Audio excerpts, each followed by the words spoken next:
અમદાવાદના ગુલબાઈ ટેકરા વિસ્તારમાં આવેલી ઝુંપડપટ્ટીના રીડેવલપમેન્ટને લીલી ઝંડી મળી ગઈ છે અને હવે ત્યાં પાકા મકાનો બની જશે.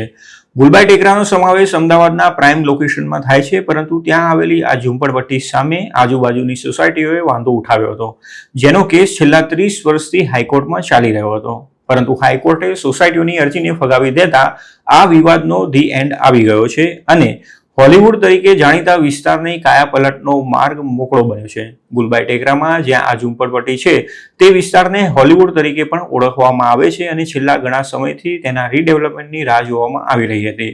ઝુંપડપટ્ટીની આસપાસ આવેલી હાઉસિંગ સોસાયટીઓ દ્વારા દાખલ કરવામાં આવેલી 3 દાયકા જૂની અરજીને ગુજરાત હાઈકોર્ટે ગત વર્ષે જાન્યુઆરીમાં ફગાવી દીધી હતી.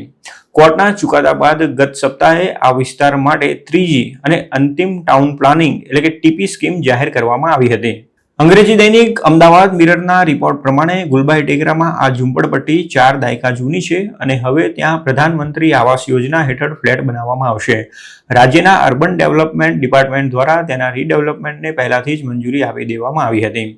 આ સ્લમ વિસ્તારમાં 504 બાઉરી આદિવાસીઓ રહે છે, પરંતુ આ વિસ્તાર એક ખાસ વાત માટે જાણીતો છે અને તે છે અહીં બનતી ભગવાન ગણેશની મૂર્તિઓ માટે. આ ઝુંપડપટ્ટીમાં પ્લાસ્ટર ઓફ પેરિસની ભગવાન ગણેશની મૂર્તિઓ બને છે અને તે ફક્ત ગુજરાતમાં જ નહીં પરંતુ મહારાષ્ટ્રમાં પણ વેચાય છે.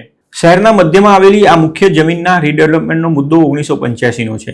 ત્યારે ગુલબાઈ ટેકરા માટે રાજ્ય સરકારે સૌપ્રથમ ટાઉન પ્લાનિંગ સ્કીમ 20 માટે પોતાનો ઈરાદો જાહેર કર્યો હતો.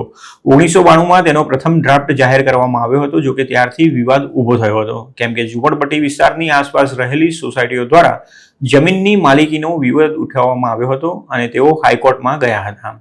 આ હાઉસિંગ સોસાયટીઓ પાસે સામૂહિક રીતે લગભગ 38,716 ચોરસ મીટર જમીન હતી, જેમાંથી 5,222 ચોરસ મીટર જમીન ઝુંપડપટ્ટીના રીડેવલપમેન્ટ માટે રાખવામાં આવી હતી.